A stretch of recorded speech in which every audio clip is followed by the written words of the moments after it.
Bom, então a gente vai falar hoje de patologia dentária, né?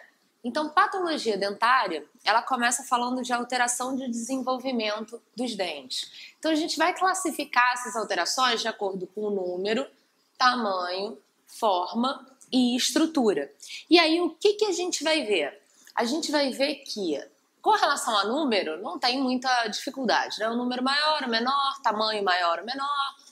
O que confunde realmente é entre a alteração de forma e a alteração de estrutura.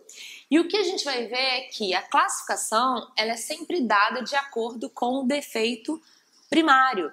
Então, quando a gente fala de alteração de forma, é porque o defeito primário é a alteração no formato. Quando a gente fala em alteração em estrutura, o que a gente está querendo dizer é que a alteração é em fatores que compõem o dente, na estrutura formadora do dente, esmalte e ou dentina.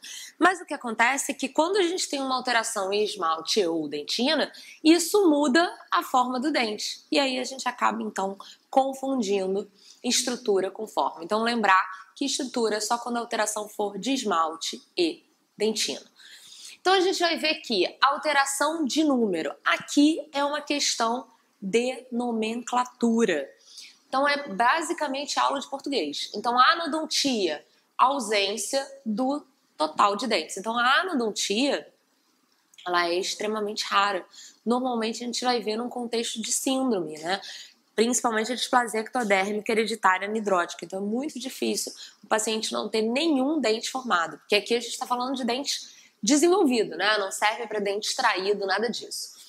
A hipodontia é a ausência de um ou mais dentes, a oligodontia de 6 ou mais, e a hiperdontia são os dentes supranumerários. Então, o mais importante da gente dizer é que com relação à patologia dentária, o normal é sempre para menos. Então, o mais normal é a hipodontia, é a microdontia. Então, normalmente é sempre para menos. Então, a anodontia é extremamente rara. O que a gente costuma ver, na verdade, mais é a hipodontia.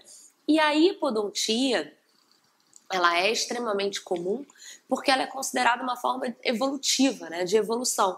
Por quê? À medida que a nossa dieta vem ficando cada vez mais facilitada, a gente vai precisando de um número cada vez menor de dentes. Então, o que se diz é que no futuro a gente vai ter lá um incisivo, um canino, um pré e 2 molares por quadrante, né?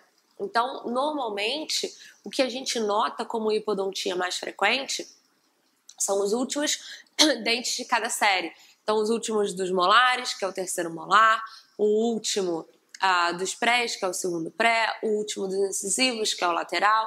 Então, esses dentes vão sendo cortados aí de forma a gente ter uma evolução. E óbvio que se a hipodontia ela é uma evolução, qual vai ser o sexo mais afetado? Feminino, obviamente, que são seres mais evoluídos. Então, normalmente, as mulheres são mais afetadas pela hipodontia. Síndromes associadas à hipodontia. O que é importante grifar aqui? Displasia ectodérmica, Robinson e displasia otodental. Então, as outras a gente vai ver que tem alteração do número de dentes, né? Pode ser tanto para mais quanto para menos, né? Mas essas aí são específicas relacionadas, então, à alteração para menos do número dos dentes. Já a hiperdontia, ela é o excesso do número de dentes, são os dentes supranumerários, né? Então, como a gente sabe, o local mais comum é o local do supranumerário mais comum, que é o mesodente, a região anterior superior. Então, como é considerado um atraso, né, uma coisa não evoluída, então, obviamente, os homens vão apresentar com muito mais frequência. Então, a gente vê aqui a presença dos elementos na região anterior, superior, esse é o local mais comum. E como os dentes supranumerários são dentes fora de série, né, eles não têm número, então a gente dá o nome dele de acordo com a localização. Então o mesiodente, que é aquele que está ali no meio, na região anterior, entre os dois dentes. O distodente, o distomolar, é o quarto molar. Ele está lá na distal do último molar. E o paramolar, que é aquele que está ali do lado, né? Ou para vestibular ou para lingual do molar. O que a gente vai ver é que frequentemente A microdontia, ela acompanha a hiperdontia. Então, dificilmente a gente vai ver lá um mesiodente bentex, né? O que a gente vê é esse mesiodente com microdontia, né? E tendência a conoidismo. Aqui a gente vê, ó, o nosso paramolar. Então, ali do ladinho do molar, normalmente ou para vestibular ou para palatina. Síndromes associadas à hiperdontia. Então, a gente tem aí Apert, Cruzon, Gardner, Studeweber e desostose cleidocraniana. O que é importante aí para concurso? A presença da síndrome de Gardner e da desostose cleidocraniana, que são aquelas que apresentam exclusivamente hiperdontia. Que a gente viu que Cruzon, Studeweber, Down e Ehlers-Danlos podem ter tanto hipo quanto hiperdontia. Aqui a gente entra num item muito importante, que é o item da síndrome de Down. A síndrome de Down, ela é uma síndrome que vai apresentar alteração de dente em todos os níveis. Então, a gente vai ver que ela tem alteração de número, que na verdade pode ser um aumento ou diminuição do número. Vai ter um aumento do tamanho, que a gente vai ver daqui a pouquinho. Uma alteração do tamanho. Vai ter uma alteração de forma e vai apresentar também alteração de estrutura. Então, Down é um exemplo para todos os quesitos aí de alteração relacionada à patologia dentária. Uma outra coisa que cai muito em concurso, principalmente pediatria, são os dentes com erupção prematura, né? Os dentes natais ou neonatais. E aí é a mesma coisa, ou seja, nomenclatura.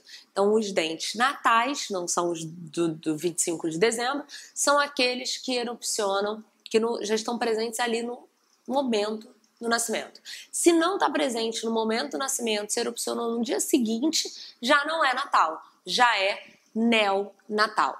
Outra coisa que cai muito é quais são os dentes mais afetados por essa erupção precoce, né? E aí, se a gente lembrar qual é a característica, a complicação mais comum disso aí, a gente vai entender muito bem quais são os dentes mais afetados, né?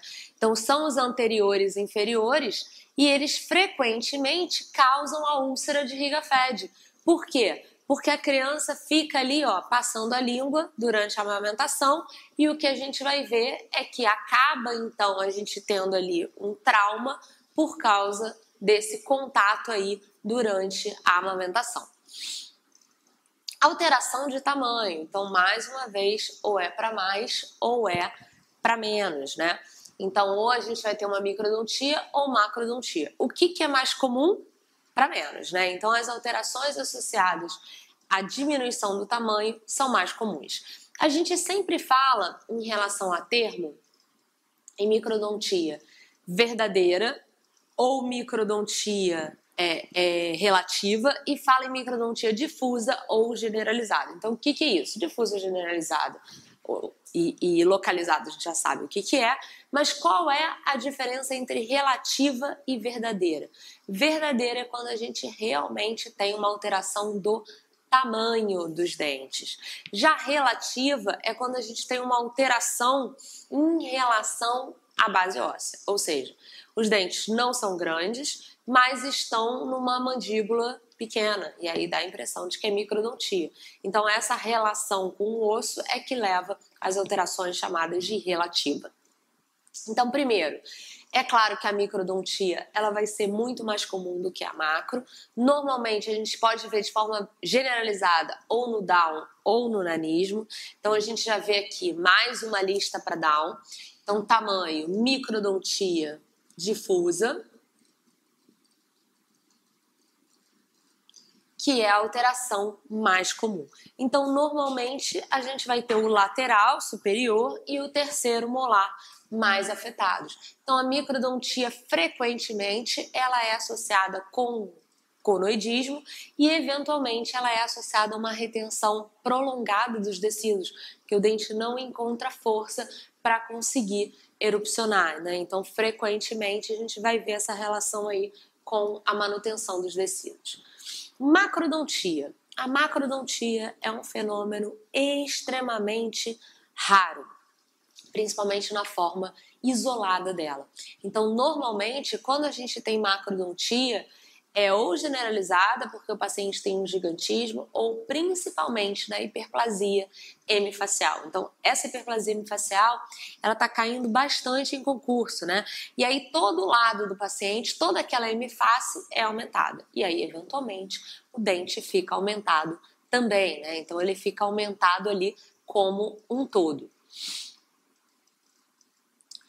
Bom, agora a gente vai falar de alteração de forma, começando pelos dentes duplos. Então, isso aí também cai bastante em concurso. Mais uma vez, questão de nomenclatura. Então, patologia dentária é quase aula de português. O que a gente vai ver na nossa geminação? Igual casa geminada, é pegar uma casa e tentar fazer dois. Então, o que a gente vai ter na geminação? Um germe dentário tentando se dividir em dois. Fusão, igual fusão de empresa, né? A união de duas empresas. Então, a gente vai ter dois germes envolvidos no processo tentando se unir. Então, a geminação e a fusão, elas vão se parecer muito, né? E acontecem principalmente na dentição decídua, embora possa acontecer também no permanente. Então, a região anterior superior é a região mais comum. O aspecto clínico que a gente vai ter é a presença dessa coroa aumentada com um chanfrozinho no meio, pela tentativa de união ou pela tentativa de separação do germe. Então, antigamente, antes do raio-x, se utilizava a técnica da contagem, né? Contava o dente duplo como um. Então, se fosse geminação, o resultado ia ficar igual. Se fosse fusão, ia faltar um dente ali na contagem. Só que isso aí pode causar confusão quando é uma fusão com o supranumerário. Pode parecer, por exemplo, uma geminação. Então, o jeito melhor da gente fazer isso aí, obviamente, é pela radiografia, porque o número de condutos, o número de raízes vai ser igual ao número de germes envolvidos no processo. Então, se o dente tem um único conduto, uma única raiz, é geminação. Por outro lado, se ele tem aquele aspecto de coroa dupla, né? Mas ele apresenta radiograficamente duas raízes, dois condutos, a gente está diante de uma fusão. A concrescência, ela é um pouco diferente dessas aí, porque ela não é a união pela coroa, né? A concrescência, ela é a união pela raiz. Dois dentes vizinhos que ficam unidos pelo cemento. Uma coisa que cai muito em concurso é que essa união, ela é única e exclusiva de cemento, não tem confluência de dentina. Então, normalmente está associado a traumatismo, está associado a apinhamento, os dentes perdem ali o espaço correspondente à lâmina dura, principalmente segundo e terceiro molar, e ficam ali presos pelo pé, presos ali pela raiz, única e exclusivamente pelo cemento. Então, o que vai ser importante aí para concurso? Primeiro, o que vai diferenciar a geminação da fusão é o número de raízes, que vai ser igual ao número de germes envolvidos. Então, uma raiz, um conduto, geminação. Duas raízes, dois condutos, fusão. Diferença da concrescência, a união da concrescência pela raiz, única e exclusivamente de cemento. E aí a gente entra no nosso desindente ou dente invaginado, que é o dente dentro do outro dente. O que acontece no desindente? Durante o desenvolvimento, antes da calcificação, a gente tem uma invaginação do esmalte para dentro do dente. Essa invaginação do esmalte, ela que pode ser radicular ou coronária, principalmente em lateral superior, isso cai bastante para endo, ela forma, na verdade, um túnel que é revestido por esmalte e que comunica as áreas mais externas do dente com as regiões internas. Então, esse que é o maior problema do desindente. Quando ele está muito exagerado, quando essa invaginação é muito grande, a gente chama de odontoma dilatado. Então, tem que ter cuidado aí para não confundir odontoma dilatado com odontoma tumor odontogênico. Então, a gente vê que existem graus diferentes do nosso desindente coronário, né? O mais interessante aqui é o nosso desindente do tipo 3. Por quê? Ele comunica a cavidade externa diretamente com o periápice sem passar pela polpa, né? Então, o que a gente vê aí? Que, eventualmente, a gente pode ter um dente com lesão periapical e polpa vital. Então, aqui a gente vê a presença do esmalte dentro do dente e aqui o tipo 3, né? Um dente com comprometimento periapical e um dente vital. Então, ele faz essa comunicação direta sem passar pela polpa, dando justamente essa impressão de um dente dentro de outro dente. Taurodontia. Então, a taurodontia, ela é uma alteração que a gente tem, que é como se a câmara pulpar começasse a se expandir apicalmente. A polpa começa a empurrar a furca, a bifurcação do dente, e essa polpa vai ficando alta, né? Vai ficando retangular em direção ao ápice, o que lembra aí o dente do touro. Então a gente vai ver que acontece principalmente no segundo, terceiro molar. Paciente com fenda pode ter isso com mais frequência. E é essa descida, né, da polpa que deixa esse canal amplo. Então é como se a polpa fosse forçando para baixo, empurrando a bifurcação até que o dente perde essa bifurcação, né? Então ela vai empurrando para baixo. Síndromes associadas à taurodontia. O que é importante aí para concurso? Displasia ectodérmica, Down e síndrome tricodento-óssea. Então a gente vai ver aqui que Down, ó, mais uma vez, Down, apresentando alteração dentária agora de forma qual? Taurodontia. Então Down aí é um exemplo de todos os quesitos de alteração dentária. Outra alteração de forma, hipercementose. A hipercementose, como o nome já diz, é o excesso do cemento. Então, o excesso do cemento, ele vai sendo depositado, né? Então, o cemento vai sendo depositado em excesso, embora de forma lenta e gradual. Então, a gente vai ver que, normalmente, o dente, ele consegue se adaptar àquele processo, né? Então, a gente não vai ter perda do espaço correspondente ao ligamento, nem nenhum tipo de lesão. A única coisa que vai acontecendo é que a raiz vai ficando mais gordinha e mais romba na ponta, né? Principalmente os premolares. O que costuma cair em concurso? Os fatores, principalmente sistêmicos e a doença de Paget, como a gente vai falar daqui a pouquinho, associados à nossa hipercementose. Mas a gente pode ter fatores locais, então trauma oclusal, a ausência do antagonista, mas o que cai mais são os fatores sistêmicos, principalmente doença de Paget. Mas a gente tem dacromegalia, gigantismo, artrite. Então, olha lá, exatamente isso caiu aí em 2015. Então, de acordo com o Neville, são fatores que podem ser associados à hipercementose, exceto, e aí a gente tem lá, obviamente, a dentinogênese imperfeita, que não tem nada a ver com a história, né? Então, o que vai acontecendo na hipercementose é esse acúmulo lento e gradativo de cemento que vai fazendo com que a nossa raiz fique ali mais romba, mais gordinha, né? Então, o dente vai tendo esse processo como se fosse de engorda radicular. Então, gente, até aqui é tudo muito simples, né? Não tem dificuldade em patologia dentária, alteração de número, de tamanho, de forma. A coisa complica um pouco aqui na nossa alteração de estrutura. O que a gente vai ver na alteração de estrutura? A amelogênese imperfeita. Então, a amelogênese imperfeita, ela é uma alteração de desenvolvimento hereditária, como a gente vai ver daqui a pouquinho. E o defeito que o paciente herda, né, o defeito que ele vai apresentar na forma de amelogênese imperfeita, ele depende de que momento da formação do esmalte aquilo ali vem. Então, primeira coisa, fazer esmalte é como se a gente estivesse fazendo ali um chocolate, um ovo de chocolate. Então, a primeira coisa que a gente vai fazer é derreter o nosso chocolate. A gente comprou lá uma forma no formato de dente e a gente vai derreter o nosso chocolate, que é a matriz do esmalte, para fazer então aquele ovo. Então esse momento aí de eu derreter e fazer o ovo é um momento que a gente chama de etapa de formação. o que é essa etapa de formação?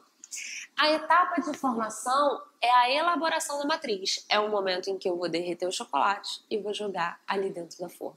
Então, qual é o defeito que o indivíduo pode apresentar nesse momento de elaboração da matriz? Faltar chocolate. Se faltar chocolate, eu não vou conseguir preencher a minha forma. Então, o que vai acontecer no meu esmalte? Vai ter áreas de falta de esmalte, buraco, depressão, ranhura, esmalte mais fino, porque faltou esmalte. A segunda etapa que é o que a gente chama de amelogênese imperfeita hipoplásica. A segunda etapa é a etapa de calcificação. Derreti meu chocolate, botei lá na forma, levo para o freezer para o primeiro endurecimento. O que vai acontecer se o defeito do paciente for nessa primeira calcificação? Eu vou ter um esmalte mais mole. Vou ter buraco, depressão? Não faltou esmalte. Faltou endurecimento. Então, vou ter um esmalte que radiograficamente pode simular, por exemplo, a dentina, né? Por ser um aspecto mais amolecido. A terceira etapa é a etapa de maturação. O que é a etapa de maturação? É o endurecimento, a calcificação final. Então, é eu pegar o meu ovo de chocolate, tirar do freezer e botar na geladeira para o endurecimento final. O que vai acontecer se houver um problema aí? Faltou luz. Eu vou ter um esmalte mais mole do que o normal.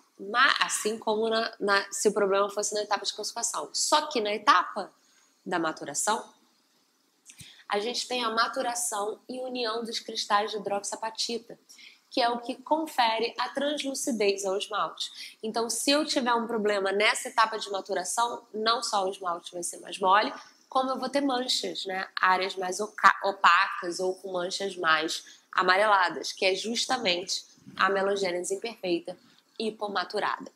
Então, olha lá, o que a gente falou? Derretemos o nosso chocolate, é a etapa de elaboração da matriz. Vou jogar lá na forma. Se faltar esmalte, se faltar chocolate, o que eu vou ter? Buraco, né? Depressão. Então, eu vou ter um esmalte que apresenta buraco e depressão. A calcificação é o primeiro endurecimento. Se eu jogar lá no freezer e faltar luz, vai ficar mais amolecido. Já a etapa de maturação é a etapa de endurecimento final e de translucidez. Então, olha lá, se eu não controlar a temperatura da geladeira, não vai ter translucidez. Olha lá a translucidez da Copenhagen e a do ovo da avó, da tia. Então, a translucidez vai ser perdida. O paciente não vai ter um esmalte mais mole, como vai ter a presença das manchas. Então, gente, lembrar que a amelogênese imperfeita, ela é sempre um defeito hereditário. Então, o indivíduo herda aquele defeito, sempre o mesmo defeito, em todos os dentes, ambas as dentições, obrigatoriamente. Não existe, o paciente tem a amelogênese imperfeita do 21. Não é a amelogênese imperfeita. Para ser a amelogênese imperfeita, ele vai ter alteração igual em todos os dentes, ambas as dentições. Então, no tipo hipoplásico, o que vai acontecer? Falta esmalte. Então, eu vou ter lá buraco, né? Depressão, esses buracos vão apresentar pigmentação adicional, né? Vai ficar manchado. Mas eu tenho um esmalte que é menos duro? Não. A calcificação é normal. O problema é que faltou esmalte. Então, radiograficamente, o esmalte que estiver ali vai ter radiopacidade, calcificação de esmalte. Diferente do hipocalcificado. O que aconteceu na amelogênese imperfeita e hipocalcificado? A matriz foi elaborada como deveria, quantidade de esmalte ok, mas a primeira calcificação não aconteceu como deveria. Então, eu vou ter um esmalte mais mole, um esmalte que vai soltando e dentes que se destacam, que se desgastam mais rápido, né? Radiograficamente, a gente vai ter esse aspecto aí parecido com dentina. Você tem dificuldade de saber o que é esmalte, o que é dentina. E o tipo hipomaturado? O tipo hipomaturado é esse em que o esmalte vai ser mais mole, mas vai apresentar mancha. Vai apresentar mancha mais amarelada, vai apresentar mancha mais esbranquiçada, como nesse caso, que parece aquele aspecto de coberto de neve, né? Como se tivesse mergulhado ali e ficado coberto de neve. Então, radiograficamente, a gente vai ver que o aspecto é um aspecto muito parecido ao que a gente tem no anterior, né? Como ele é um esmalte mais mole, que não calcificou como deveria, radiograficamente a gente fica com esse aspecto aí de esmalte parecido com dentina. Então, olha lá, 2015. De acordo com o Neville, em que fase do desenvolvimento do esmalte ocorre o defeito que causa a melogênese imperfeita hipoplásica? Exatamente, né? A gente vê ali na deposição da matriz, então no momento em que a matriz foi formada.